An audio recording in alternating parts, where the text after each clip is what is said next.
গল্পের ঝুড়িতে আজকে আপনাদের সবাইকে স্বাগত। আসুন আমরা একটি নতুন গল্প শুনি।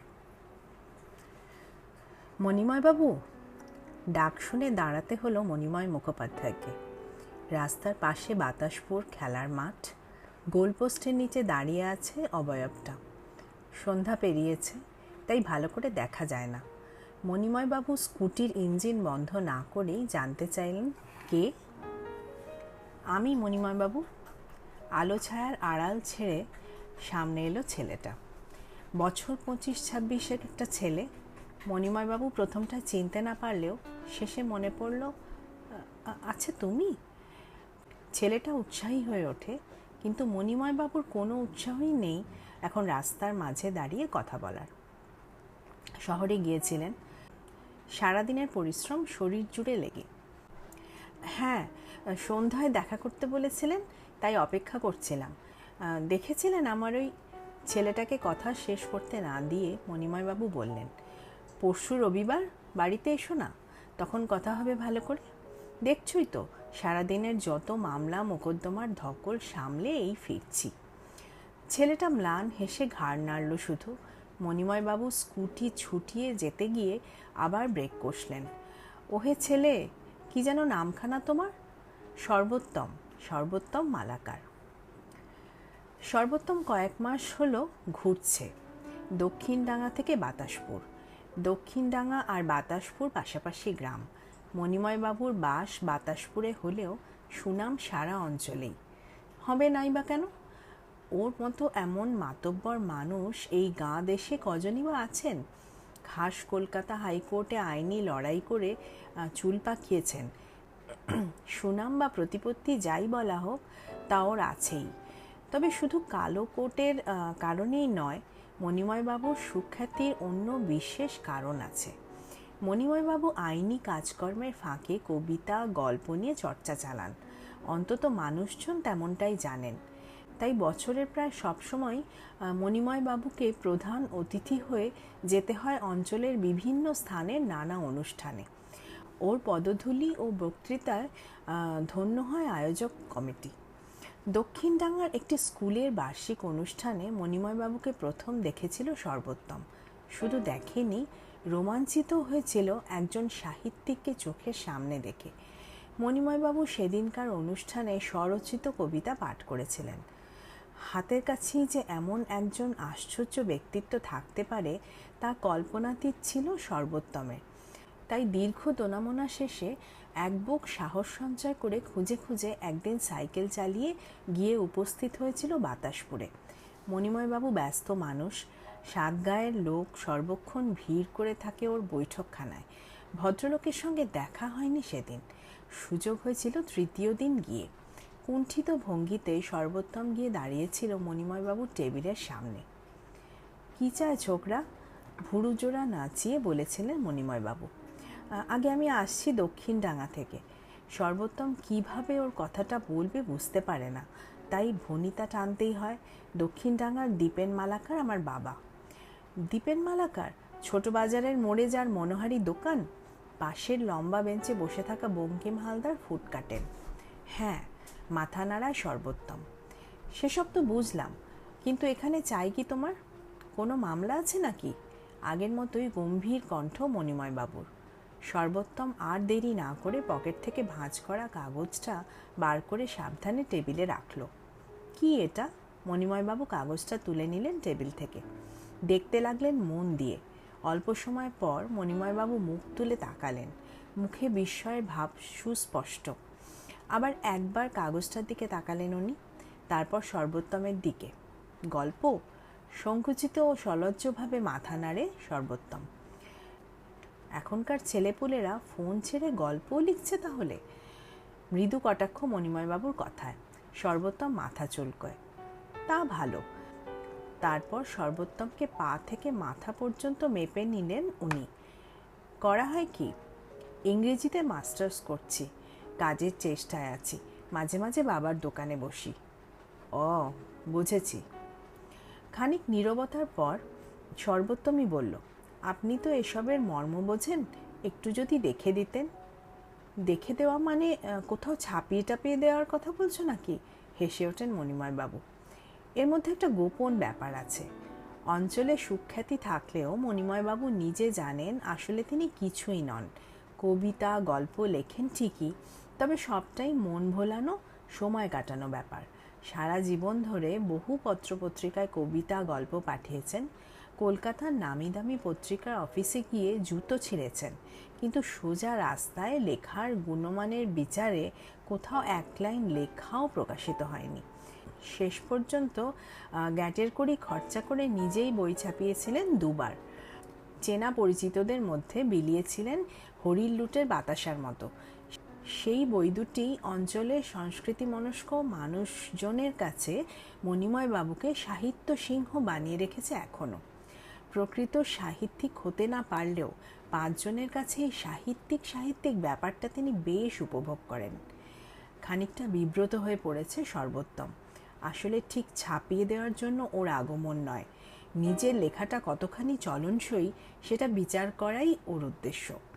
মণিময়বাবু ছাড়া আর কে আছেন এই অঞ্চলে যিনি এর মর্ম বুঝবেন? মণিময়বাবু কাগজখানা ধরেই বললেন, এখন বাপু আমার হাতে একদম সময় নেই এসব পড়ে দেখার। দেখছো তো লোকজন অপেক্ষা করে আছে নানা দরকারে। না না, এখনই নয়, গল্পটা থাক, সময় মতো পড়ে দেখবেন। সেই ভালো। কাগজখানা ড্রয়ারে ঢুকিয়ে রেখেছিলেন মণিময়বাবু। আজ ছুটির দিন। মণিময়বাবু খবরের কাগজ নিয়ে বসেছিলেন নিজের চেয়ারে। সর্বোত্তমকে সাইকেল চালিয়ে আসতে দেখলেন খোলা জানলা দিয়ে। সাইকেল রেখে এই ঘরে ঢুকতেই মণিময়বাবু কিছুটা বিচলিত ভঙ্গিতে বললেন, তোমার লেখাটা আমি খুঁজে পাচ্ছি না বাবা, আসলে এত দরকারি কাগজপত্র ফাইল চারদিকে। মণিময়বাবু, সর্বোত্তমের মুখে উজ্জ্বল হাসি, ওই গল্পটা একটা ম্যাগাজিনে প্রকাশিত হয়েছে, এই দেখুন। বলেই মণিময়বাবুকে হতবাক করে দিয়ে ম্যাগাজিনটা টেবিলের ওপর রাখল সর্বোত্তম। তোমার লেখা পত্রিকায় প্রকাশিত হয়েছে? একটু যেন অপ্রতিভ হলেন মণিময়বাবু সর্বোত্তমের ঝকঝকে হাসিটা দেখে। কি পত্রিকা এটা? খুব নামি নয়, আমাদের জেলা শহর থেকে বার করেন কয়েকজন, তবে মানসম্মত। ও তাই বলো, নাম শুনিনি তো কোনোদিন, তাই ভাবছি। স্বস্তির নিঃশ্বাস ফেলেন মণিময়বাবু। পত্রিকাটা হাতে নিয়ে বাঁকা হাসি ফোটে ওর মুখে। এখন তো চারদিকে ব্যাঙের ছাতার মতো পত্রিকা, বর্ষার প্রয়োজন হয় না। আর মানসম্মত কি না সে বিচার করে কে? সর্বোত্তমের আনা ম্যাগাজিনটা টেবিলের অন্য পাশে সরিয়ে খবরের কাগজটা টেনে নিলেন মণিময়বাবু।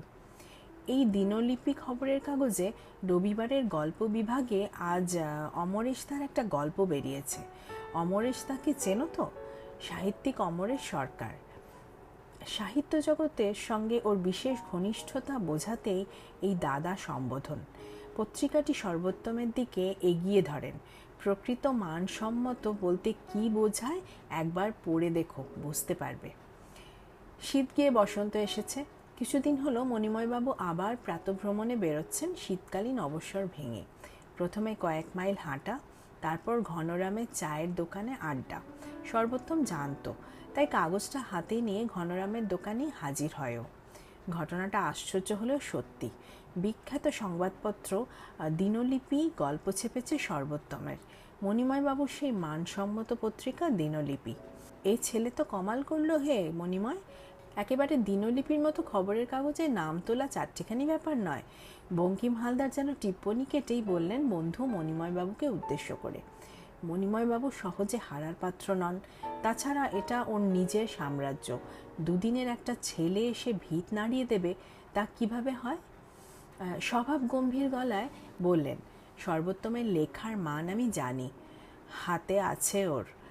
অল্প করে চায়ের কাপে চুমুক দিয়ে বললেন, তবে বেশ কিছুদিন লক্ষ্য করছি দিনলিপি আর সে দিনলিপি নেই। মান অনেক পড়ে গেছে। আগের সে মর্যাদা এখন অতীতের ছায়া। যা সব ছাপা হয় তাকে সাহিত্য বলে না। কয়েক মাসের পাতা তো উল্টেই দেখিনি আমি। এবার সর্বোত্তমের দিকে তাকিয়ে বললেন, তবে তোমার লেখা যখন, নিশ্চয়ই একবার পড়ে দেখব সময় করে। কাগজখানা ভাঁজ করে প্রসঙ্গ বদলালেন মণিময়বাবু। আফ্রিকার এক সুপ্ত আগ্নেয়গিরি নাকি হঠাৎই জেগে উঠেছে, শুনলে তোমরা? সর্বোত্তম দাঁড়িয়ে থাকে। সময় যত অতিক্রান্ত হয়েছে, সর্বোত্তম যেন চক্ষুশূল হয়ে উঠেছে মণিময়বাবুর কাছে। দুদিনের ছোকরা মণিময়বাবুকে টেক্কা দিয়ে উঠে পড়ে লেগেছে একেবারে। ছেলেটা নানা পত্রিকায় প্রকাশিত হওয়া নিজের গল্প কবিতা এনে এনে মণিময়বাবুকে যেন আঘাত করতে চায়, হেয় প্রতিপন্ন করতে চায় হাবে ভাবে। ওর নম্র ভদ্র চালচলন আসলে চালাকি, তবে ওই চতুর ছেলেকে কিভাবে কাত করতে হয় তা মণিময়বাবু ভালোভাবেই জানেন। যখন সর্বোত্তম কোনো লেখা পড়তে দিয়ে মান জানতে চায়, তখনই ভুরু কুঁচকে বলে ওঠেন, এখানে ওখানে লিখছো ঠিকই, কিন্তু আসল জায়গা যে বাকি। আসল জায়গা? যেখানে না লিখলে লেখক হিসেবে যাতে ওঠা যায় না। সত্যিকারের সাহিত্যিকের মান এখনো ধরে রেখেছে একমাত্র যে পত্রিকা, সেই ভারত পত্রিকার কথা বলছি। না, সর্বোত্তমের এখনো সৌভাগ্য হয়নি বাংলা বিখ্যাত ভারত পত্রিকায় লেখার। স্বাধীনতার আগে থেকে এখনো পর্যন্ত সগৌরবে বাঙালি পাঠকের মন দখল করে আছে ঐতিহ্যবাহী ভারত পত্রিকা। প্রতি মাসে সর্বোত্তম একটা করে সংখ্যা কেনে আর স্বপ্ন দেখে ভারতে নিজের লেখা ছাপা হওয়ার, কিন্তু স্বপ্ন স্বপ্নই থেকে যায়।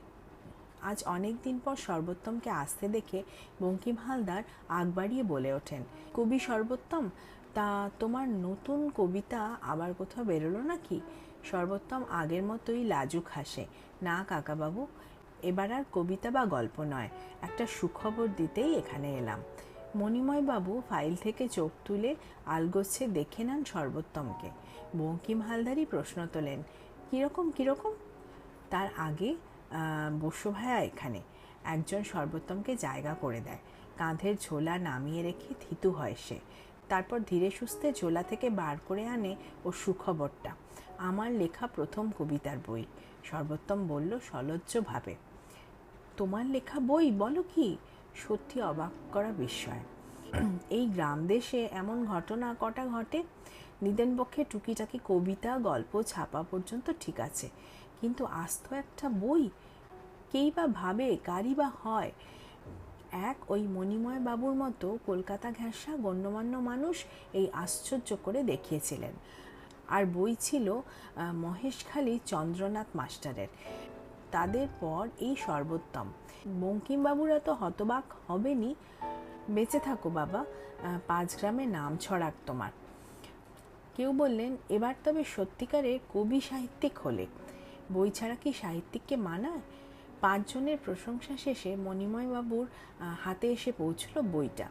মুখের ভাবভঙ্গি দেখে বোঝা যায় না কিছুই। সর্বোত্তম উৎসুক হয়ে তাকিয়ে থাকে। বইটা না খুলেই কিছুক্ষণ উল্টে পাল্টে দেখার পর মণিময়বাবু আলতো স্বরে বললেন, বেশ হয়েছে গড়নখানা, তা খরচপাতি কেমন পড়লো? আমাকে বলতে পারতে, কমে টমে ব্যবস্থা করে দিতাম।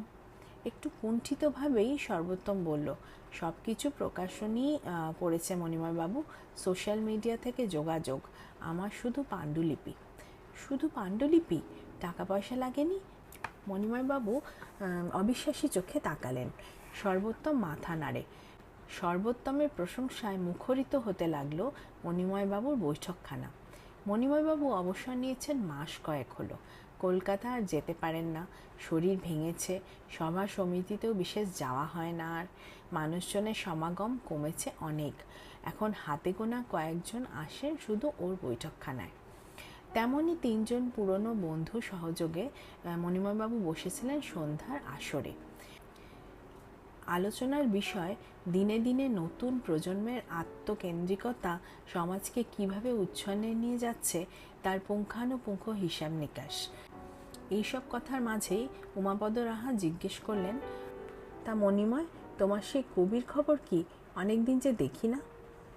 মাঝে খুব লিখছিল টিকছিল, বই বেরোলো। সত্যি তো? ছোকরার হলো কি? বঙ্কিমবাবুর কপালেও চিন্তার ভাঁজ। আরে তোমরাও যেমন বোঝো না, ওরা সব 2 দিনের যোগী। মণিময়বাবু যেন ধর্তব্যের মধ্যেই রাখেননি সর্বোত্তমকে।